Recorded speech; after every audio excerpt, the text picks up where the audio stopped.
श्री गणेशाय नमः. वक्रतुंड महाकाय सूर्यकोटी समप्रभ निर्विघ्नं कुरु मे देव सर्वकार्येषु सर्वदा.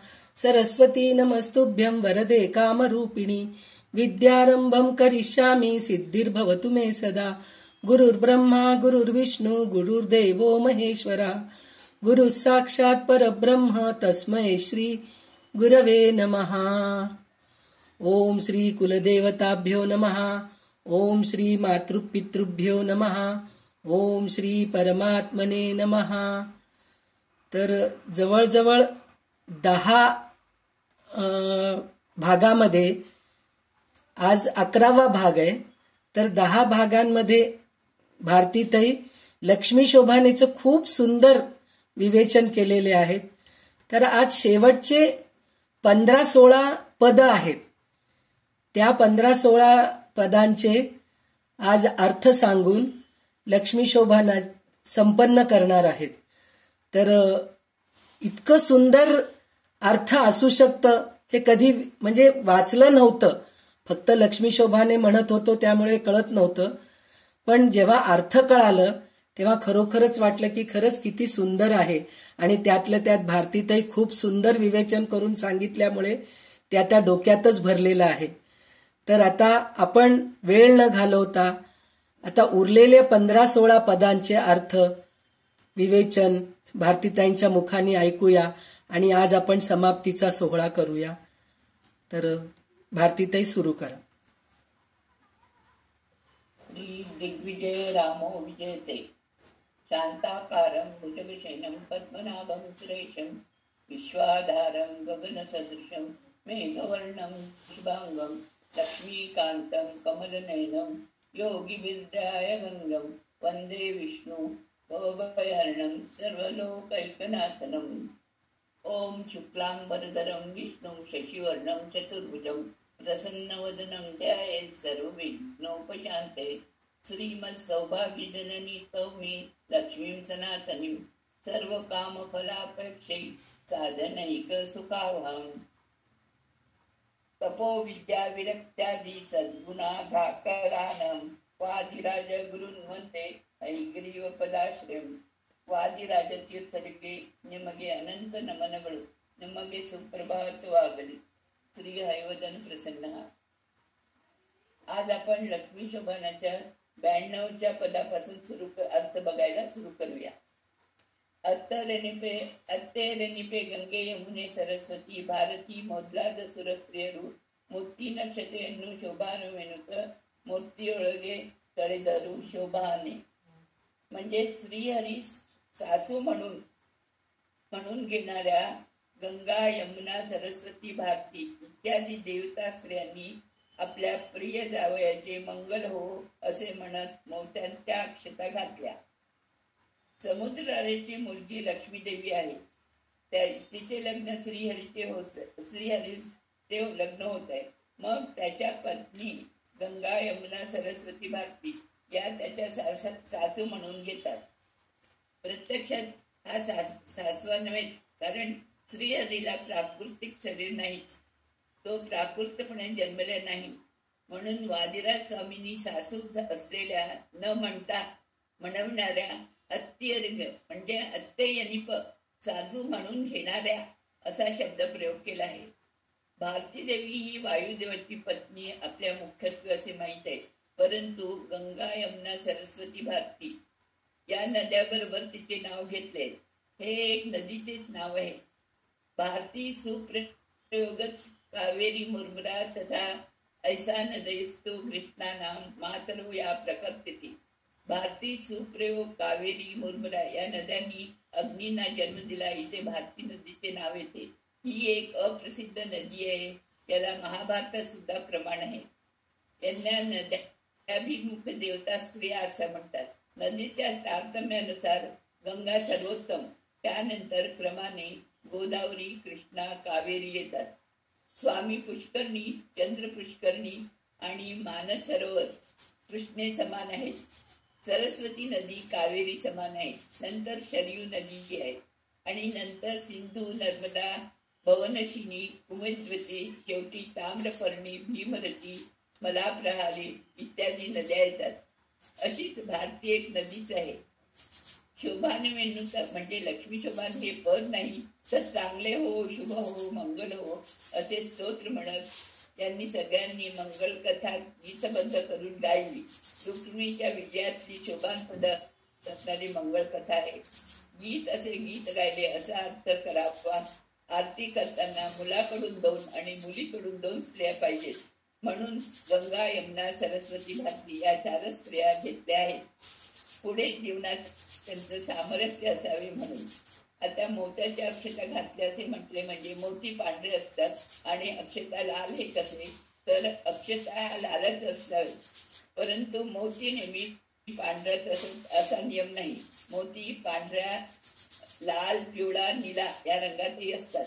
क्रमाने ब्राह्मण, क्षत्रिय, वैश्य, शूद्र वर्णाचे ते प्रतिनिधी आहेत. लाल रंगाने मोती अक्षता म्हणून वापराव्या.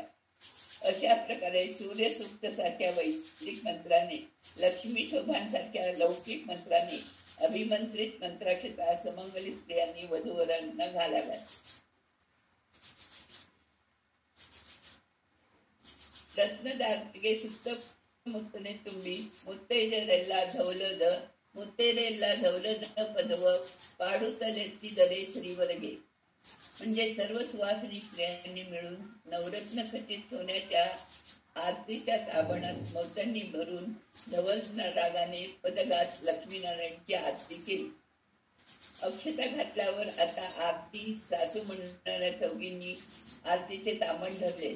आरती सुद्धा किती प्रकारची आहेत. धूपारती, एकारती, दीपारती, कुंकुमारती, कदलारती अशा अनेक प्रकारच्या आरत्या आहेत.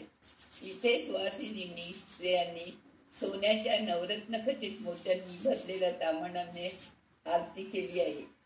आरती शब्द आरत्रिक या संस्कृत शब्दाचा आला आहे. म्हणजे भर दिवसा उज्ज्वल प्रकाश देणारे दिवा, म्हणजे दिवसात पण त्या दिवाचा उजेड पडतो. आरात्रिक दिवे तेल, तूप, रत्न, माणिक्य असे अनेक प्रकारांनी असतात. तेल तुपाचे दिवे भौम असं त्याला म्हणतात. त्याला शिवल्याने हात भासतो, काजळी येते, धूर येतो, वाऱ्याने विझतात. आक्रश दिवे वाऱ्याने विझत नाहीत, त्या भाजत पण नाही. समुद्र राजाने अशा आक्रश दिव्याने आरती करवली. पूर्वी बांबूतून, सापाच्या फण्यातून, नक्षत्रातून मोठी ताम्रपर्णी नदीच्या शिंपल्यात हसता नक्षत्राच्या पावसाने थेंबाने मोठी होत. देवलोकात तर कोंबडीच्या अंड्या एवढे मोठे मोठे मोठे असतात, परंतु ते भूलोकात उतरत नाही. इथे सुवासिनी स्त्रिया ह्या ज्ञानवृद्ध आहेत. नवरत्नाच्या तांबणात नक्षत्रावरून पडलेले वेगवेगळ्या मोत्यांनी हे तांबण भरले आहे. अशी ही हरिवाणाची आरती आहे. धवलद म्हणजे शुभ्र. या सर्व स्त्रिया स्वच्छ आहेत, मनाने, शरीराने. कृष्णाच्या दासींनी केलेल्या रचनेत नवनीत, चोर, जारा वगैरे म्हणतात ती दूषणे लावली आहे. तशी न लावता स्वच्छ चरित्र सांगणारी म्हणजे कृष्णाने गीता सांगितली. हा न्याय पक्षवादी, उद्धवाला बोध देणारा वगैरे असती स्तुती पण गीते गायली आहे. त्याने देवतांच्या ऋषी मुनींना हृदयात लक्ष्मीनारायणची मूर्ती प्रकट झाली. सुहासिनी स्त्रियांनी श्रीवरणी म्हणजेच लक्ष्मीनारायणना आरती केली. ಬಹುಮತ ನರ್ಸರಿ ಕಡೆ ಬಂದೆರಗಿದ್ದು ಉಮ್ಮೆಯರಸು ನಮಿಸಿದ ಅಮ್ಮೆಯರೆಲ್ಲರೂ ಬಗೆ ಬಗೆ ಉಡುಗೊರೆಗಳ रम्मेयರಿಗೆ सल्लिसिದರು. आता चतुर्मुख ब्रह्मा आपल्या राणी समेत तसेच पार्वती पती रुद्रदेवांनी येऊन वधूवर म्हणून बसलेल्या लक्ष्मीनारायणांना नमस्कार केला. इंद्रादी सर्व देवांनी पत्नी समेत येऊन नमस्कार केला.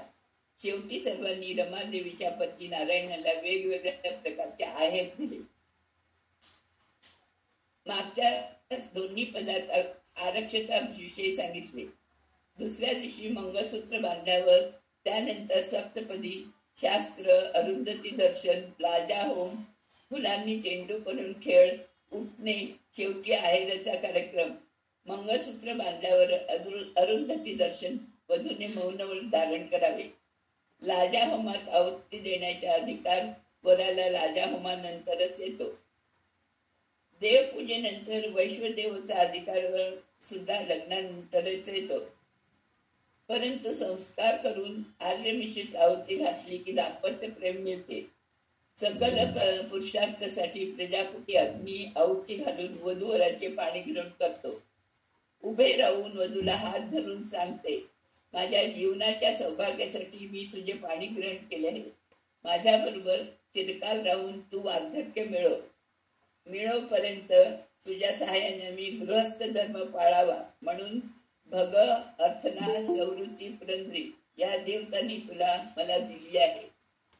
नंतर राजा उमात वधूचा एक हात धरून आद्य मग लाह्यांची औषधी घालून तिच्याबरोबर चालून पूर्ण कुंभ समेत अग्नीला प्रदक्षिणी घालतात.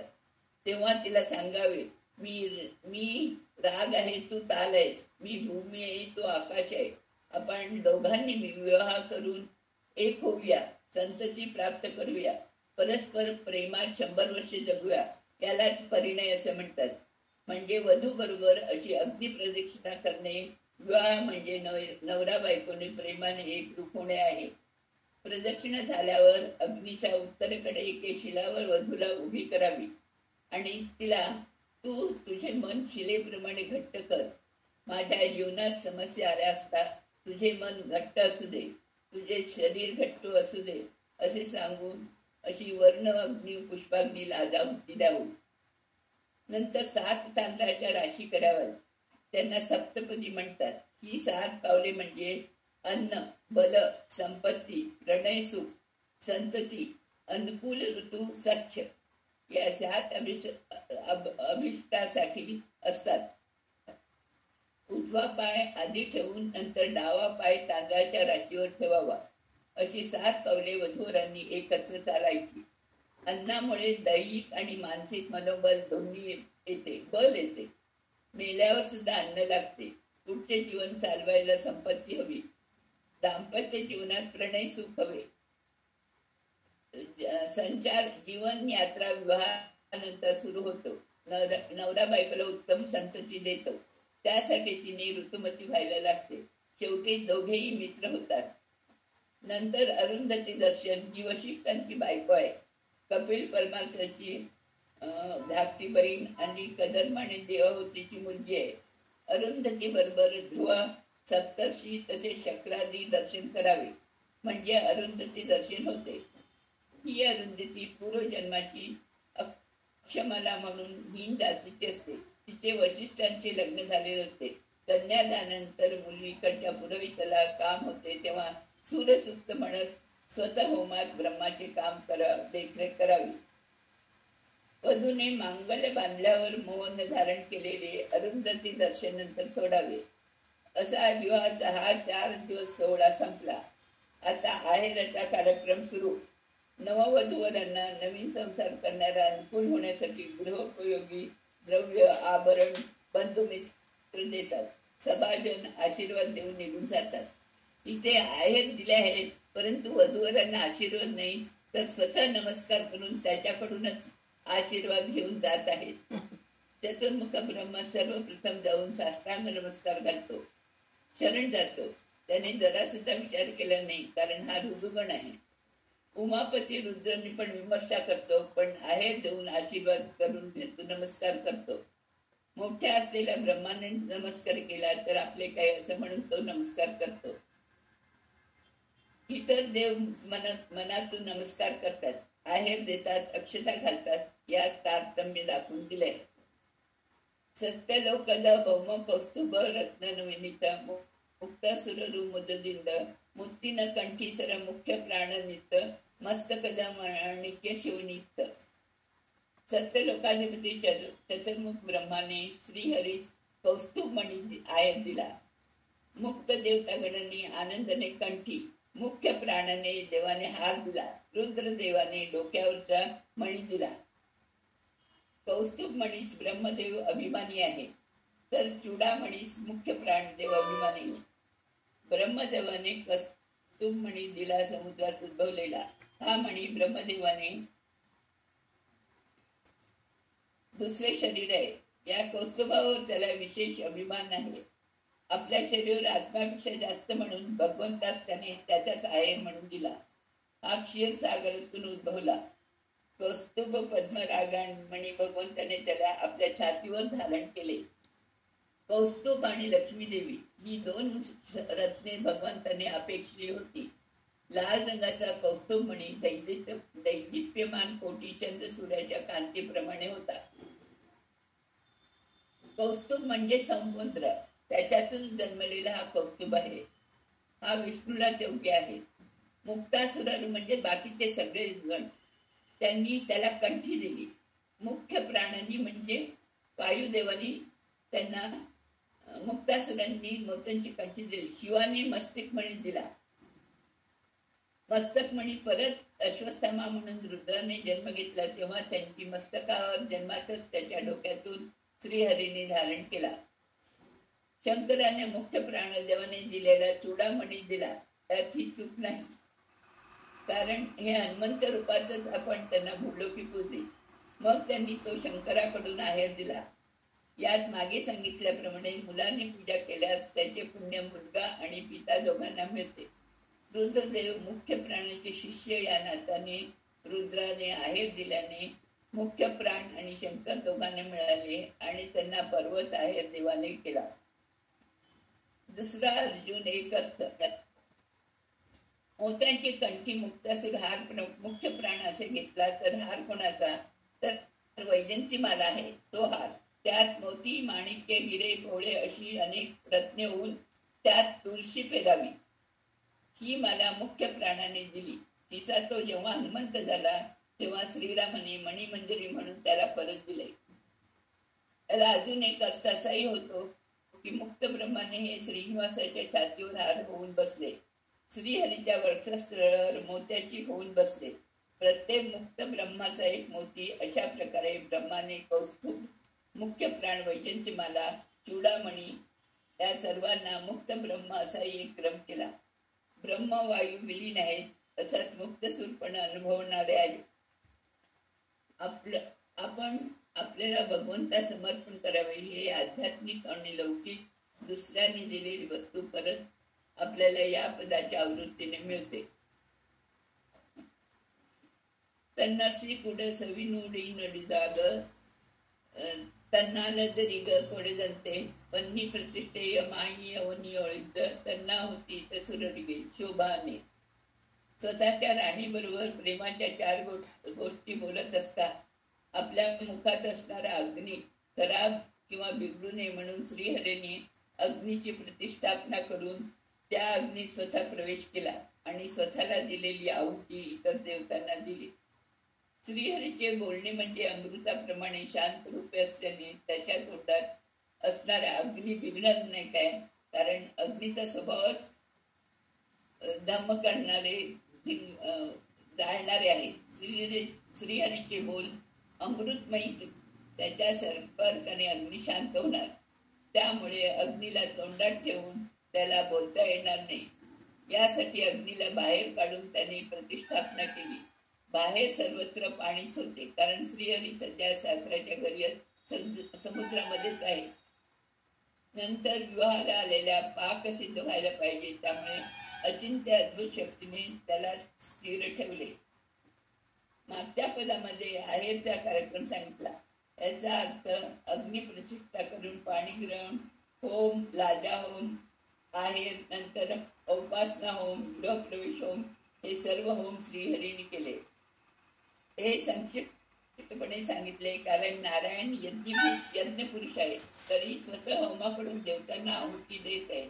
मूळ रूपात नाही, अवतारात त्याने लोकशिक्षण दिले आहे. युगात देवांनी विचार केला, सर्वत्र हरीची आराधना होत आहे. हे असेच राहिले तर पुढे द्वापर आणि कलियुगे येणारच नाही. अयोग्याने हरीची आराधना करू नये, त्यांनी दुसऱ्या देवतांची आराधना पण करावी, अशी अनुमती त्यांनी देवाकडून मिळवली. वास्तविक श्रीहरीच्या अंग प्रत्यंगानुसार इतर देवांचे जन्मले आहेत. उदाहरण, डोळ्यापासून सूर्य, मुखापासून अग्नी, नाकापासून वायू, असे प्रेमाने एकमेकाकडे पाहताना मध्ये सूर्य असतो. म्हणून मुखातल्या अग्नीला मित्र करून लाजाहोम, प्रदक्षिणा वगैरे अग्नीप्रमाणे वेगवेगळ्या देवांना सुद्धा आपल्याला वशात ठेवते. अग्नी जन्मल्यापासूनच मरणापर्यंत मानवाचा साथी आहे. त्याचे स्थिरपणे संरक्षण करावे म्हणून अग्नीला विशेष प्राधान्य देऊन अग्नी प्रवेश केला, त्याला स्थिरता दिली. आणि इतर देवतांनी आहुती सुद्धा अग्निमूलकच स्वीकारली, ही इतर देवतांनी पोहोचली. त्यामुळे अग्नीला संतोष झाला. हे सर्व रमादेवी बरोबर एकांत म्हणण्यासाठी तो करतो. म्हणजे रमादेवी किती अगाध अनुरूप श्रीहरीला आहे हे समजून येते. कधी कधी बोलण्यातून आग ओकल्यासारखे वचन आपण बोलते. हाती पदाची आवृत्ती केल्यास बोलण्यात शांत भाव येतो. कोबिद खळरोडेसी अमृतान उठवले उडीद हर्षदली उणीसुत उब्बीद बद हर्षदली उणीस सिंधू सर्व गाव माडिसिದರು. मागच्या पदात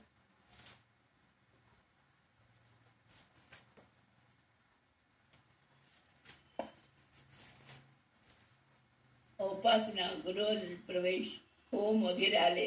आता विवाह भोजन, वधूवरांना होमाचे जेवण, इतरांना मृष्टान्न भोजन. समुद्र राजाने असुरांना पळवून देताना अमृताचे जेवण दिले. असुरांना श्रीहरीनेच मोहिनी रूपाने येऊन मोहित केले आणि देव त्यांना अमृतान्न दिले. कन्यादान केलेल्या समुद्र राजाने भोजनाची व्यवस्था सुद्धा भगवंतावरच सोपवली. अमृताचं जेवण करण्यास योग्य असणारे 33 कोटी देव असले तर त्यांच्या दुप्पट असुर होते. त्यांना पळून देव त्यांना जेवायला वाढायची जबाबदारी भगवंताची होती. दुसऱ्या अमृतन उणीसू सिंधू सर्व रिगे अडिगेन माणसला असा अन्वय करावा. दैत्य अमृतास योग्य नव्हते, कारण हालाहाल विष देवानेच पचवले, परंतु सुरा दैत्याने घेतली. सुरापान केलेल्या दैत्यांना अमृत कशाला हवे? धन्वंतरी रूपी परमात्म्याच्या एका हातात अमृत कलश आणि एक ज्ञान मुद्रा या रूपाने उद्भवतात. दैत्यांनी तो कलश पळवला. असे हे दैत्य अमृत पानास योग्य नव्हते, म्हणून कब्बीद खळरू म्हणजे असुर राक्षस देवांना समुद्र मंथन लक्ष्मीच्या प्राकट्याने तिच्या कृपादृष्टी हव्या. समुद्र राजाने मंथनात आपल्या शरीराचे घर्षण सहन केले. त्याने मनातून देव त्यांना अमृत अन्न देण्याचा संकल्प केला होता, तो भगवंताने पूर्ण केला. अमृत आणताना श्रीहरीच्या आनंद उफुलेने डोळ्यातून अश्रू बाहेर आले. ते अश्रू म्हणजे तुळशी. कार्तिक शुद्ध द्वादशी दिवशी स्त्री प्रकट झाली, म्हणून त्या दिवशी तुळशी विवाह करतात. तुळशी ही स्त्रीची सखी आहे. अशी ही तुळशी स्त्रीचेच दुसरे रूप आहे. त्यामुळे तुळशीला कृष्णाशी विवाह करतात. भगवंत क्षीर समुद्रात झोपला होता. आता द्वादशीला तो उठत आहे. तुळशीच्या बुडाची पूजा करावी. झोपेत आपण कशी बदलतो तशी भगवंताने बदलली. धन्वंतरी रूपी परमात्म्यास पाहून हर्षाने आनंदाने फुललेल्या देवांना सर्वांचा स्वामी असलेल्या परमात्म्याने सिंधू राजाच्या संकल्पाप्रमाणे अमृत भोजन दिले. समुद्रराज वर्णाने लक्ष्मीनारायणच्या विवाहाच्या प्रसंगानिमित्त देवांना जेवण घालायला संकल्प केला. त्यात देवांना आमंत्रणित होते, परंतु दैत्यांना त्याचा विध्वंस केला. म्हणून श्रीकृष्णाने स्त्री वेश धारण केला. मागच्या पदाचा दुराभिमानी दैत्यांना अमृताचे जेवण न घालल्यास समुद्रराजाचा विचार सांगितला. त्याबरोबर देवांना जेवण घालवायला वरुणराजाचा संकल्प होता, परंतु झाले वेगळेच. अमृत कुंभ दैत्यांनी पळवला. देव देवतांनी अंतिम युद्ध झाले. समुद्र मंथनात मिळेल ते वाटून घ्यायचे, परंतु आपल्या वचनाचा भंग दैत्यांनी केला. भगवंताने मोहिनी रूप घेतले. हा भगवंताचा स्त्री अवतार आहे. तो स्त्रियांच्या जीवांत स्त्री रूपाने आणि पुरुषांच्या जीवात पुरुष रूपानेच असतो. त्याला पृथक स्त्री रूप धारण करावे लागत नाही. धन्वंतरी रूपी परमात्म्याने आणलेले हे तत्व ज्ञानामृत आहे. अमृत म्हणजे नुसते अमृत नाही, ज्ञानामृत आहे. म्हणूनच त्याची दुसरी मुद्रा ज्ञानमुद्रा आहे. असुरांनी आधीच मद्यपान केले आहे, त्यांना मोक्षानेच अमृत कसे मिळेल? सुरापानानंतर स्त्री संघ अभिलाषी केली, ज्ञानापासून वंचित राहिले. देवता ब्रह्माद्यांनी इंद्रिय निगडे असणारे परत स्त्री स्पर्श न करणारे त्यामुळे श्रीहरीने मोहिनी रूप धारण केले. वैदैत्य तिच्याकडे लोभाने पाहू लागले. मोहिनीचा अर्थ मोह वश करते ती. इथे भगवंताने स्त्री वेशाने दैत्यांना वश केले. दानवरू अशी शब्दाची फोड 2 अर्थ सुचवते. म्हणून राहूचा शिरच्छेद झाला आणि दैत्यांचे अंगांग छेद झाले. तन्न सौंदर्य दिंदागी मडियद लावण्यवती मेलेव निजपत्य ಹೆಣ್ಣ ರೂಪ ಕಂಡು ಕನ್ಯೆ ಮಹಾಲಕ್ಷ್ಮಿ ಯೋಗ ಕನ್ಯಾರೆಂದು बरगुदंदळू. आपल्या सौंदर्यापेक्षा अनंतपटीने जास्त लावण्य असणारे श्रीहरीचे रूप पाहून त्याला दुसरी कन्या कशाला पाहिजे अशी ती विचार करू लागली. वाजरा स्वामींनी आपण वापरलेल्या शब्दाचा अर्थ सांगत आहेत. त्यांना पती हेण्ण रूप कडून म्हणजे आपल्या पतीचे स्त्री रूप पाहून लक्ष्मी म्हणत आहे की याला दुसरी कोणी कशाला हवी असा विचार करू लागली.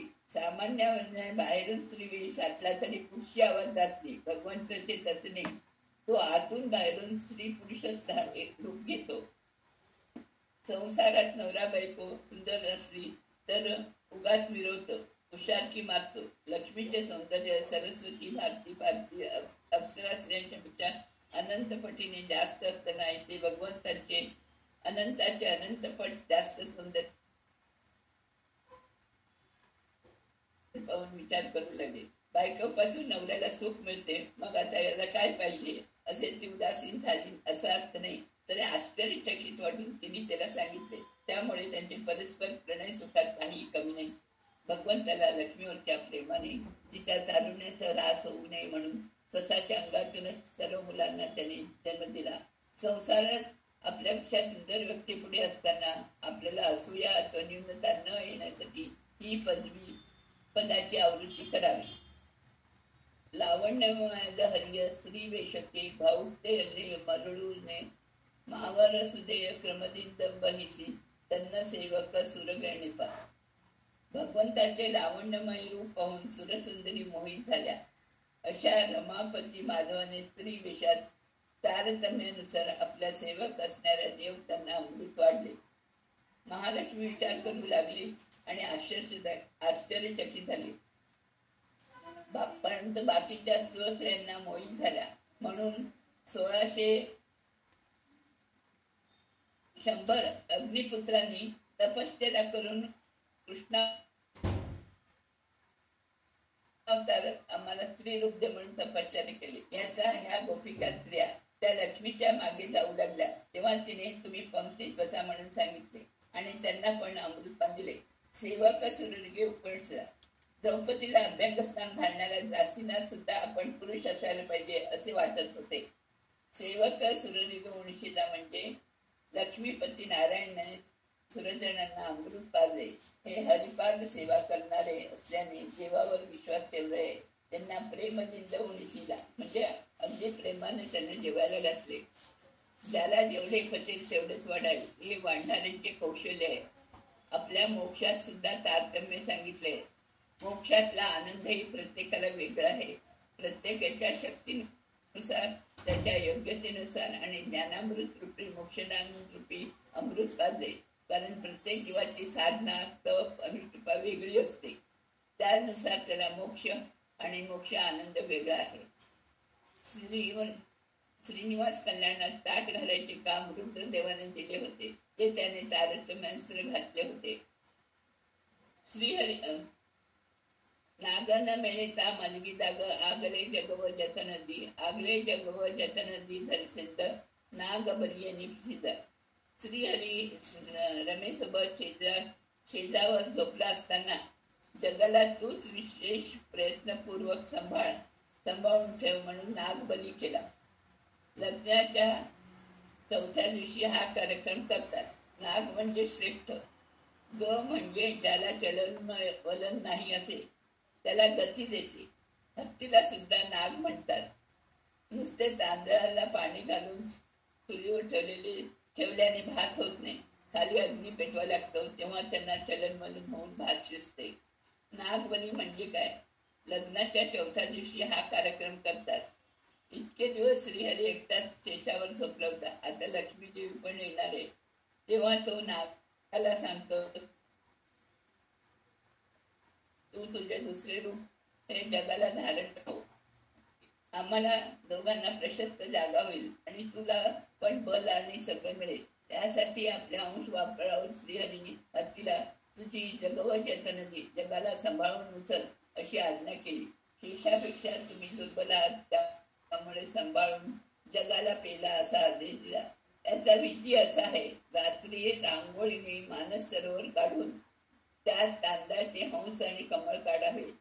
त्याच्या शेजारी भद्र मातंग आणि मत मातंगाच्या 2 हत्तीचे चित्र काढावी. भोवती 7 स्त्रिया आणि सरोवरांच्या तळापाशी रुद्रदेवाचे अनुसंधान करावे. त्याच्या भोवती बेल आणि मध्यभागी पाण्याने भरलेला पूर्ण कुंभ ठेवावा. बाहेर उत्तरेकडे एक दगड ठेवावा. पुराने कुंभामध्ये द्राक्षायणी भोवती सप्तमातृका ब्रह्मसावित्री शिवश पार्वती लक्ष्मीनारायण शची इंद्र अष्टदिशा अष्टदिक्पालक यांचं आव्हान करावे. पाण्यात अप्सरा सोम गंधर्व अग्नीला आव्हानित करून पूजा करावी. नंतर कुंभापाशी कात्री मंगळसूत्राची वाटी आणि विड्याच्या पानांची पूजा करावी. नंतर अदला बदल करावे आणि शेवटी ब्राह्मण सुवासिनींना भोजन घालावे. वधूमध्ये विश्वावसू गंधर्वाला तोंडात येऊन बसण्याची विनंती करावी.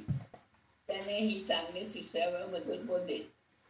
द्राक्षायणी सप्तमातृके ब्रह्म विष्णू सर्वांची पूजा नाग बलित आहे. शेष जेव्हा भगवंताच्या शयनाचा भार उचलताय तेव्हा देव त्यांना ही विशेष पूजा त्यांना शक्ती नाही म्हणून जास्त सावधानतेने हे काम करण्यास भगवंताने त्यांना सांगितले आहे. आपल्याला उत्तम संतती हवी असल्यास उत्तम दाम्पत्य जीवन पाहिजे.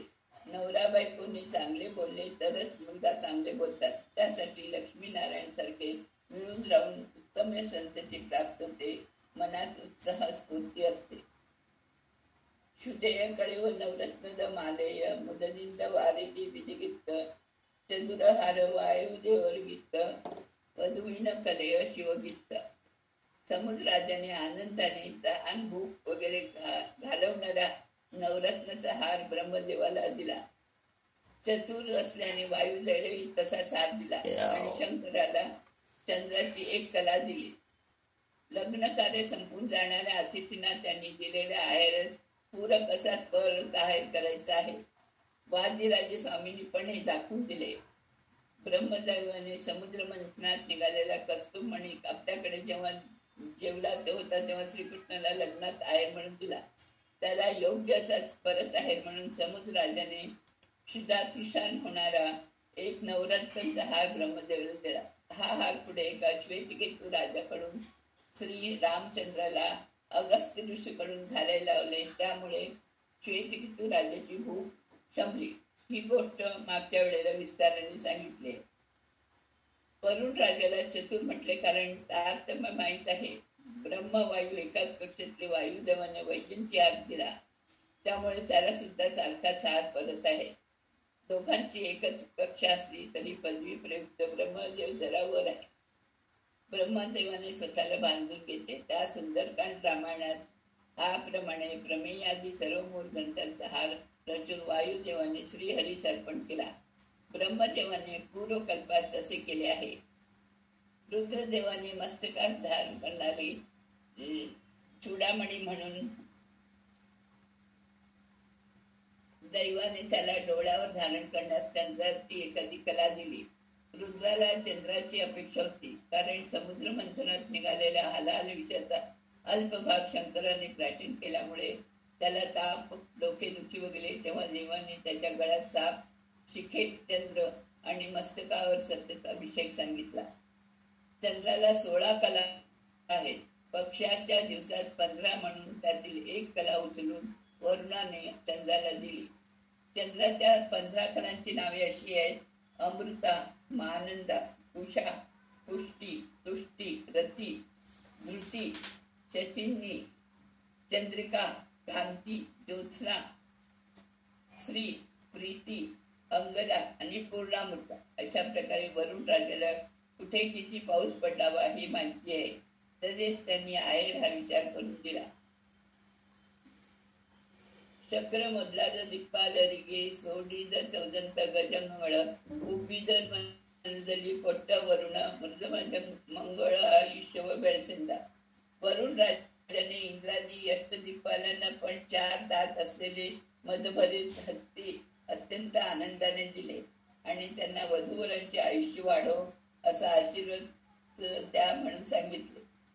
इंद्रादी देवता अष्टदिशेला अधिपती आहेत. पूर्व दिशेला अधिपती इंद्र, तो वामन रूपी परमात्म्याचे चिंतन करतो, त्याला ऐरावत हत्ती दिला. आग्नेयचा अधिपती अग्नी, तो परशुराम रूपी परमात्म्याचे चिंतन करतो, त्याला पुंडलिक नावाचा हत्ती दिला. दक्षिणेला यम, हा श्रीरामाचे ध्यान करतो, त्याला वामन नावाचा हत्ती दिला. आणि नैऋत्यला अधिपती यमधर्म राजाला नरनारायण हरी आणि कृष्ण असे 4 पुत्र होते. त्यापैकी हा कृष्ण या पुत्राचे ध्यान करी. नंतर नावाच्या पुत्रात खेचाचा अंश जास्त होता. याला पुष्पदंत नावाचा हत्ती दिला. उत्तरेचा अधिपती कुबेर, त्याला कल्की रूपी भगवंताचे ध्यान करतो, त्याला सार्वभौम नावाचा हत्ती दिला. सुपत्रिक नावाचा हत्ती दिला. हे सर्व कर्मच देवत आहेत. तसेच त्याला दिशा 8च नाही तर 11 आहे. ऊर्ध्व, अध आणि अवांतर. ऊर्ध्व दिशेला नारायण उपासक ब्रह्म गरुड, अधो दिशेला शेषशाही उपासक शेष आणि मित्र आहेत. चक्र मधला दिक्पालांचा दुसरा अर्थ असाही होतो: सूर्य, चक्र, मंगळ, राहू, शनी, चंद्र, बुध, केतू, गुरु हे क्रमाने पूर्वादी अष्टदिक्पालाचे ज्योतिष शरद सांगते. ही लक्ष्मीनारायणची अवतार लीला असल्याने सर्व ग्रहांना वधूवरांचे आयुष्य वाढव असा आशीर्वाद देण्यास वरुण राजा प्रार्थना करीत आहे. मत्ते देवेंद्रगे पारिजात नित्य चित्त वसळ अक्षर स्त्रियर हत्तू ಸಾವಿರ ಕೊಟ್ಟು ವರುಣ ದೇವಕ್ಕೆ भक्ती मंडळी बेळसिंदा शोभाने. सर्व दिक्पालांना 4 दातांची हत्ती देऊन झाल्यावर परत देवेंद्रला पारिजात वृक्ष दिला. मनाला आकर्षित करणाऱ्या 10,000 अप्सरा स्त्रिया दिल्या आणि त्याचे प्रतिफल म्हणून दुसरे काहीही न मागता माझ्या मनात हरिभक्ती दृढ वाढावी असे सांगितले. इंद्राने समुद्र मंथनासाठी जरा जास्त श्रम घेतले होते.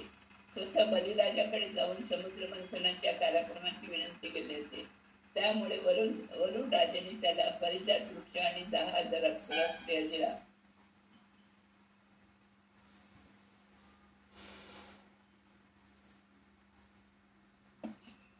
भगवद्गीतेत सांगितलेले निष्काम भक्तीची जी सगळं दिलं तरी त्यांनी फक्त आपल्याला मोक्ष मागितला. ही कर्म करताना विषय सुखाची अपेक्षा करू नये, हरिभक्तीची मात्र कामना करावी. वरुण चतुर हे मागच्या पदार्थ सांगितले. निष्कामपणे 100 अश्वमेध करणाऱ्या इंद्राला चतुर वरुण साकार करत आहे, सत्कार करत आहे. भक्ती करण्यासाठी मनाला प्रेरणा दे असे तो मागत आहे. मनाला आकर्षित करणाऱ्या अप्सरा स्त्रियांना सुद्धा हरिभक्ती मागत आहे. हे चातुर्य आहे काय? समुद्र मंथनात देवांचा नायक इंद्र आणि असुरांचा बली चक्रवर्ती, त्यामुळे देवेंद्रला हा विशेष सत्कार. हत्तीद हरिभक्ती गे सावेरबाद, म्हणजे जे मन हरिभक्तीकडे ओढले गेले आहे त्याला मरण देऊ नकोस, म्हणजे त्या मार्गातून दुसरीकडे नेऊ नको. या स्त्रिया ब्रह्मवादिनी होत्या. त्या नुसत्या मौखिक सुंदर नव्हत्या, त्यांना मानसिक अर्थात आध्यात्मिक सौंदर्य आहे.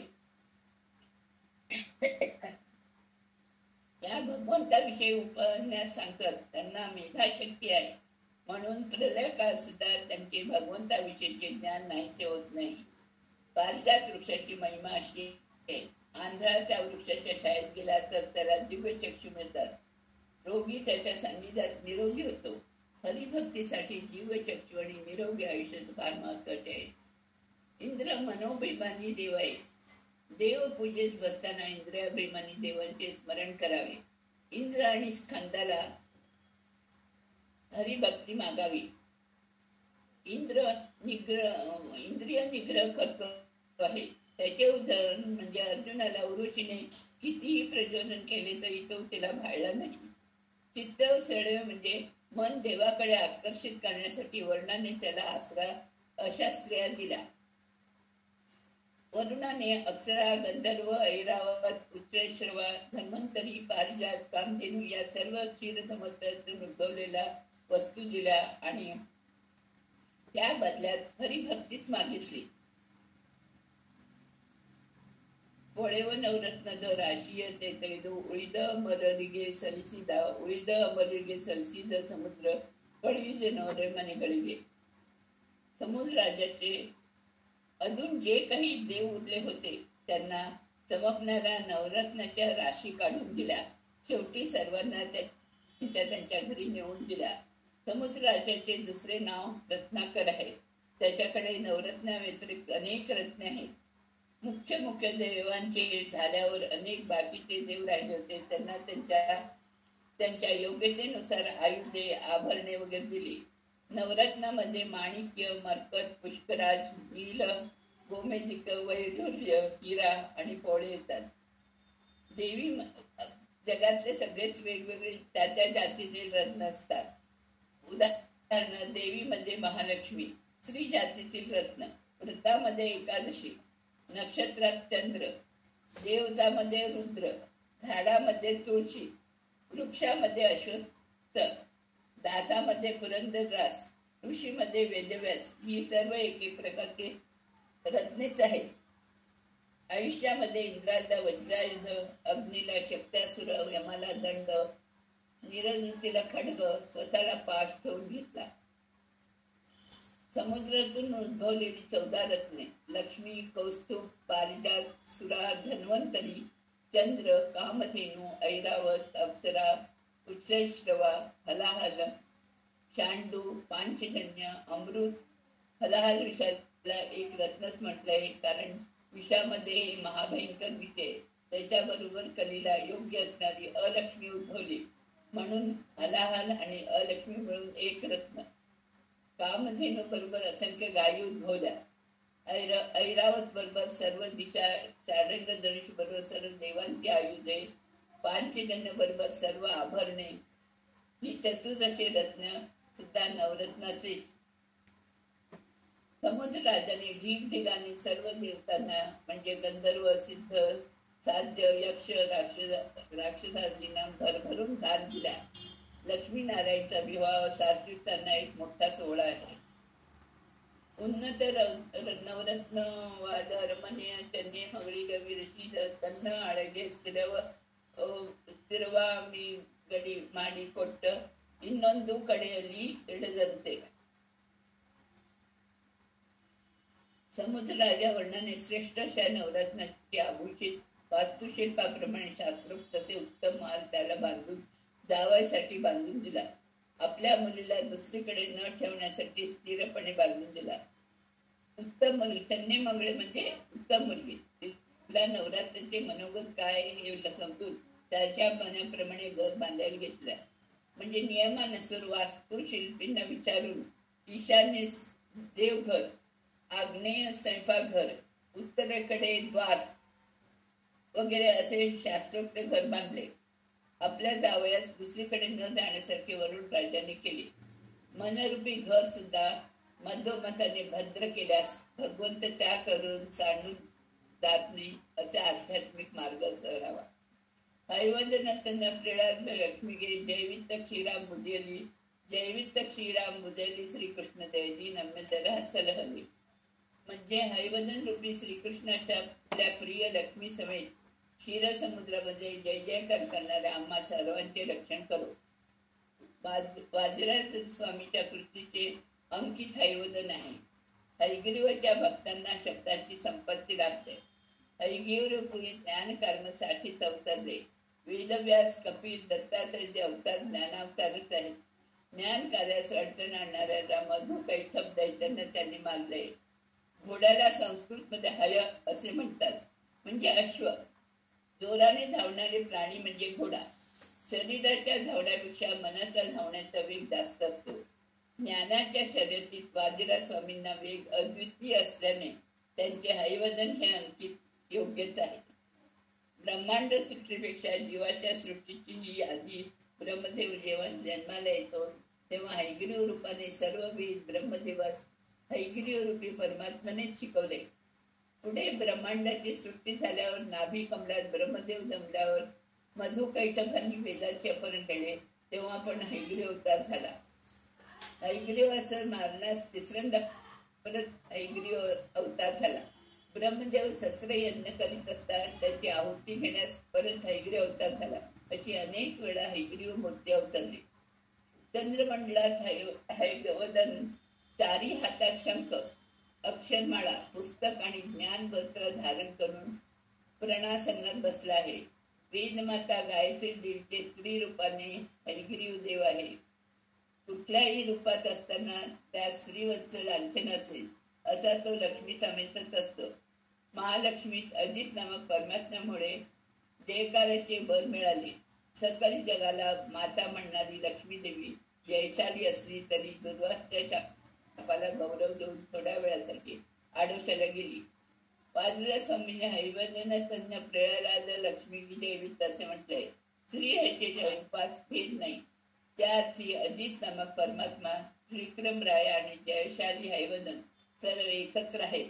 त्यामुळे संयमवर माठ हैवदन मूर्तीस घातली असे वाजराज स्वामी म्हणत आहेत.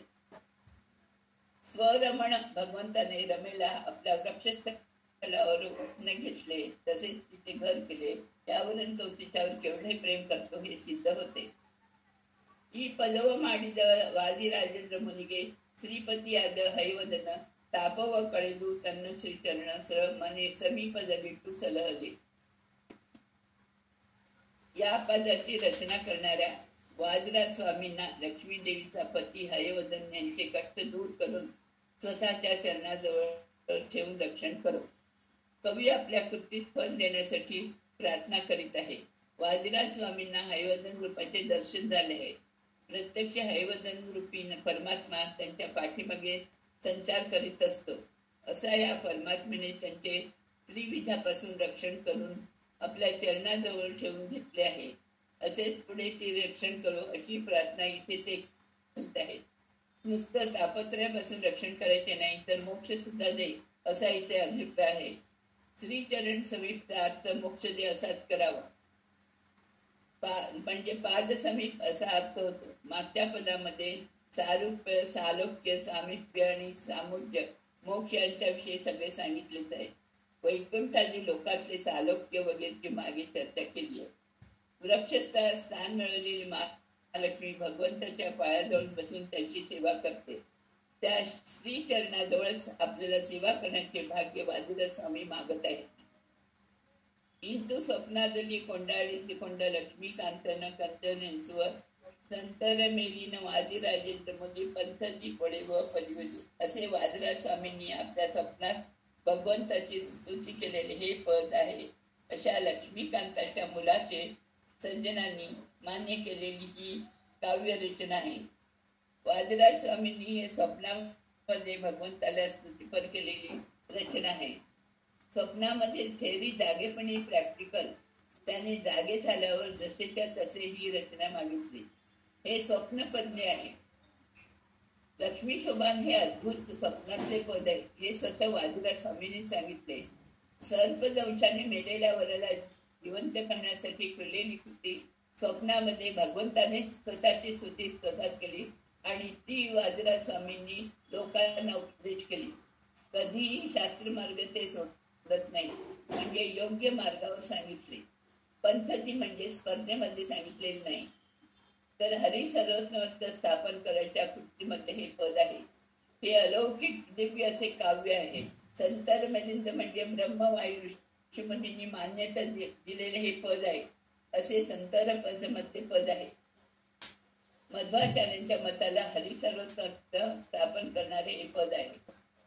श्री हैवदन प्रिय वादी राजराय रचिसिदा पदविदू आयुष्य भविष्य दिन जनके वधू निरायस दर्दिल सुखे परू. श्रीदेवीचा हैवदन प्रिय असणाऱ्या वादुराज स्वामींनी रचलेले हे पद आहे. त्यामुळे श्रीयर्ष म्हणजे हैवदन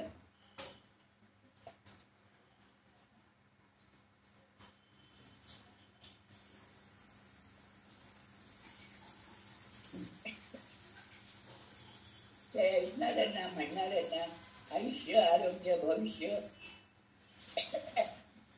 दिवसेंदिवस वाढत जाते. अनायासच ते सुखी होतात. महाराज स्वामींनी जरा सुद्धा अतिशयोक्ती न करता भगवंताचे यथार्थ वर्णन केले, त्याची महिमा सांगितली आहे.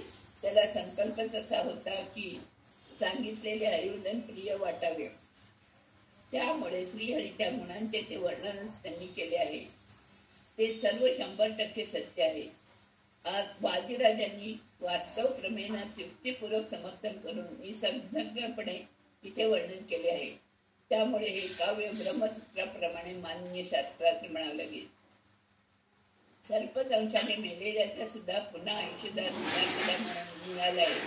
हरीचा निर्दोष दूरीकरणाचं ते समर्थन केल्यामुळे निर्दुःख सुखला मोहिनीच्या कृपा कटाक्षामुळे अनायास सुख प्राप्ती अशी फलश्रुती आहे. ओमन दिनदंदी ओम्मे ई नडवेक्रमदी माडी विनोदित्व नम्म नारायण गु इरमे गडी गुडगु अस्त्र मोहने नाटक. ब्रह्मदेच्या एका दिवसात मी लक्ष्मी नारायणच्या समयवर 2दा रैवत आणि वैवसत म्हणून त्याला क्रमाने करून आपल्याला आनंद देत आहेत. आपल्याला नारायण देवाने आणि रमादेवीने असुरांना पावलोपावली मोहामध्ये घालण्यासाठी हे नाटक केले आहे. 14 मुनींच्या कारकिर्दीत ब्रह्मदेवचा एक दिवस होतो. त्यांना वमोमे म्हणजे एक पुन्हा एक असे 2दा हे लक्ष्मी संयोग होते. या त्यांनी सर्व क्रमाने कन्यादान, राजा होऊन ग्रहप्रवेश वगैरे सर्व व्यवस्थितपणे रीतसर केले आहे. लक्ष्मी नारायणला हा एक विनोद आहे. नारायण म्हणजे दुःखरहित, दोष दूर आहे. त्याला खरंच काही उपयोग नाही, पण दुःख नसलेलं दुःखरहित सुख आलोचना त्याला आश्रय रमा म्हणजे रमते इति रमा. दोघेही विनोदासाठीच हे लग्नाचे नाटक करतात. सुरांना विनोद देण्यासाठी, सुरांना आनंद देण्यात पाहून त्यांना आनंद होतो. ही त्यांची अजिंक्य अद्भुत शक्ती आहे. या नाटकाने देव मोहात पडत नाही. हरी एकटाच निर्दोष गुणपूर्ण आहे हे दाखवणे या नाटकाचा उद्देश आहे. सज्जनांना उत्तम ज्ञानानंद प्राप्त होतो. आईच्या स्तनातून मुलासाठी दूध निघते, परंतु ही आई आंघोळीला पाण्यात उतरत असता हिरे त्यांच्या स्तनावर चावला तर रक्त येते. तसेच हे सेवेवर देवांना ज्ञान आणि दैत्यांना विपरीत ज्ञान देते. मದುವೆ ಮನೆಯಲ್ಲಿ ಈ ಪದವು ಪಾಡಿದರೆ ಮದುಮಗಳಿಗೆ ಮುದಬಹುದು, ವಧುಗಳಿಗೆ ಓಲೆ ಭಾಗ್ಯ ದಿನ ದಿನಕ್ಕೆ ಹೆಚ್ಚುವುದು ಮದನನೆಯಿಂದ ಕೃಪೆಯಿಂದ. लग्न घरात या पदाचे पठण केल्यास वधूवरांचे कल्याण होते. वधूचे सौभाग्य शाश्वत राहून दिवसेंदिवस मन्मथाचा जनक श्रीहरीच्या कृपेने त्याचे भाग्य वाढत जाते. लग्न हे सामाजिक बंधन असून एक मंगलमय आहे, यज्ञ आहे. या यज्ञात सामगायन म्हणजे मंत्रतुल्य या पदाचे पठण करावे. रमानारायणच्या लग्नातच आपल्या लग्नातच चालल्याची भावना त्यांना यावी, त्यामुळे त्यांना आनंद होतो. पती जिवंत असताना सतीस हळद, कुंकू, मंगळसूत्र सर्व अलंकाराची बाकी असते. त्याबरोबर त्याचे प्रेमही पाहिजे. प्रेमाशिवाय अलंकाराला काही किंमत नाही. त्यासाठी मन्मथ पित्याची कृपा हवी. म्हणून रागवून वेगवेगळ्या झालेल्या दोन्ही जीवांना परत जोडण्याची शक्ती मदरात आहे. मग त्याच्या जनकाच्या अनुग्रहाने काय बरे होणार नाही. वधूवर मध्ये परस्पर प्रेम आणि सामर्थ्य असते.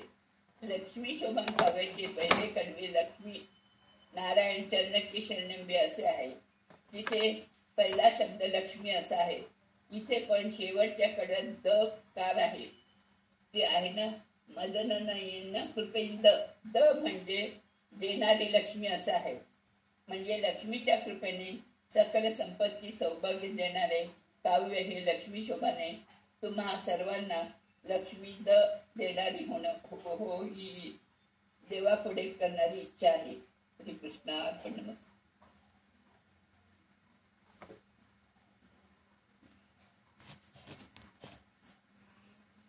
ನೀವು ಕೃಷ್ಣಂದಲ್ಲಿ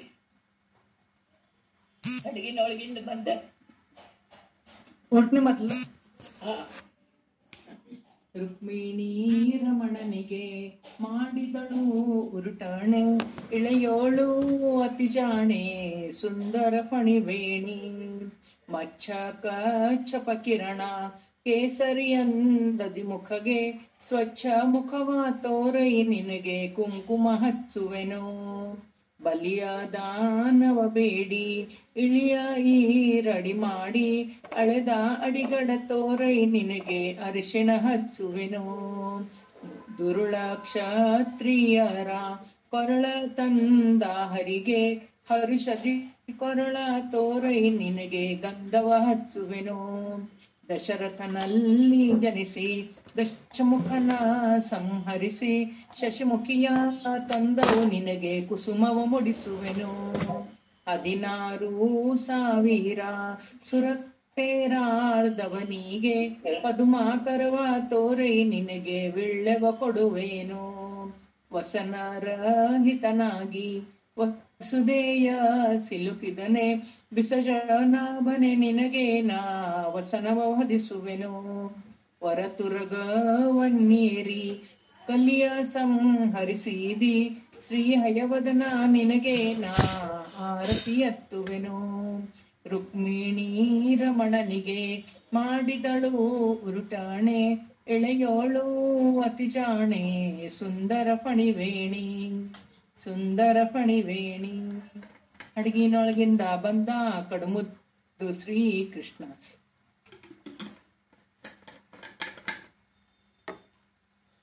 म्यूट आहे तुमचं फोन म्यूट केलं ती एक लक्ष्मीचं गाणं म्हणते आम्हाला आरती आहे.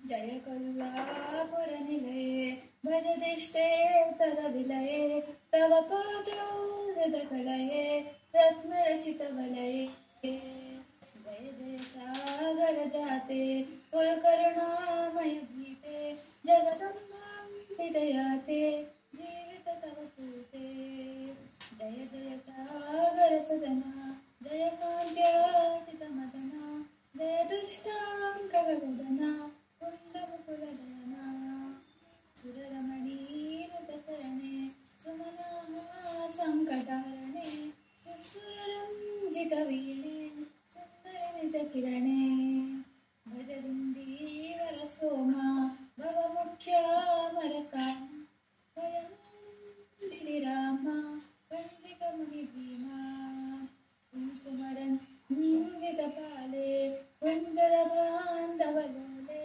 कलदौतौ मलचैले प्रन्तकुजनजाले भूतकरणारसपूरे धनधानोत्सवधीरे भक्तमनीन्दिततीरे धीरधनुजधारे सुररध्वञ्जिरकीरा सुमकेहार्पितहारा सुन्दरपुञ्जिविहारा सुरपरिवारा वरकबरीहृतकुसुमे वरकनकादिकसुषुमे वननिगयान्दयभीमे वदनविजतसोमे मदलपहारसगमने मधुमदनारसनयने मृदुलाम्बकरचने मदरसरसगाने व्यागपरीवरनिदये व्यासपदारितप्रदये वरकरुणं निसदये त्रिविधनिगमगेये जय कोल्हापुरनिलये भजदिष्टे तरहृदये तव पादोदकलये रत्नरचितवलये रत्नरचितवलये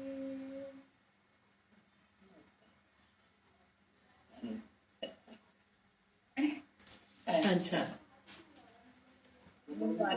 ಕೃಷ್ಣ ಗೋವಿಂದ ಅಡಗಿನೊಳಗಿಂದ ಬಂದ ಕಡುಮುದ್ದು ಶ್ರೀಕೃಷ್ಣ ಕಡಗೋಲ ನೇಣ ಪಿಡಿದವಗೆ ಕಡಗೋಲ ನೇಣ ಪಿಡಿದ ದೇವಕಿ ತನಯ ದೇವಗಾರುತಿಯ ಬೆಳಗಿರೆ ಶೋಭಾನೆ ಮಧ್ವ ಸರೋವರದಿ ಶುದ್ಧ ಪೂಜೆಯ ಕೊಂಬ ಮುದ್ದು ರುಕ್ಮಿಣಿಯ ಅರಸಗೆ ಮುದ್ದು ರುಕ್ಮಿಣಿಯ ಅರಸು ಶ್ರೀಕೃಷ್ಣಗೆ ಮುತ್ತಿನ ಋತಿಯ ಬೆಳಗಿರೆ ಶೋಭಾನೆ ಆಚಾರ್ಯ ಕೈಗಿಂದ ಅಧಿಕ ಪೂಜೆಯ ಕಾಂತೆ ರುಕ್ಮಿಣಿಯ ಅರಸಗೆ ಕಾಂತೆ ರುಕ್ಮಿಣಿಯ ಅರಸು ಶ್ರೀಕೃಷ್ಣಗೆ ಕಾಂಚನದಾರುತಿಯ ಬೆಳಗಿರೆ ಶೋಭಾನೆ ಪಾಂಡವರ ಪ್ರಿಯಗೆ ಕೌರವರ ಮದನಗೆ ಸತ್ಯಭಾಮೆಯ ಅರಸಗೆ ಸತ್ಯಭಾಮೆಯ ಅರಸು ಶ್ರೀಕೃಷ್ಣ ನವರತ್ನದಾರುತಿಯ ಬೆಳಗಿರೆ ಶೋಭಾನೆ ಸೋದರ ಮಾವನ ಮಥುರೆಯಲ್ಲಿ ಮಡೋಹಿದ ತಾಯಿಯ ಸೆರೆಯ ಬಿಡಿಸಿದ ತಾಯಿಯ ಸೆರೆಯ ಬಿಡಿಸಿದ ಹಯವದನ ದೇವಗಾರುತಿಯ ಬೆಳಗಿರೆ ಶೋಭಾನೆ ಮುತ್ತೈದರೆಲ್ಲರೂ ಮುತ್ತಿನ ರುತಿ ಎತ್ತಿ ಹತ್ತಾವತಾರದ ಹಯವದನ ಹತ್ತಾವತಾರದ ಹಯವದನ ದೇವಗೆ ಹೊಸ ಮುತ್ತಿನ ಋತಿಯ ಬೆಳಗಿರೆ ಶೋಭಾನೆ.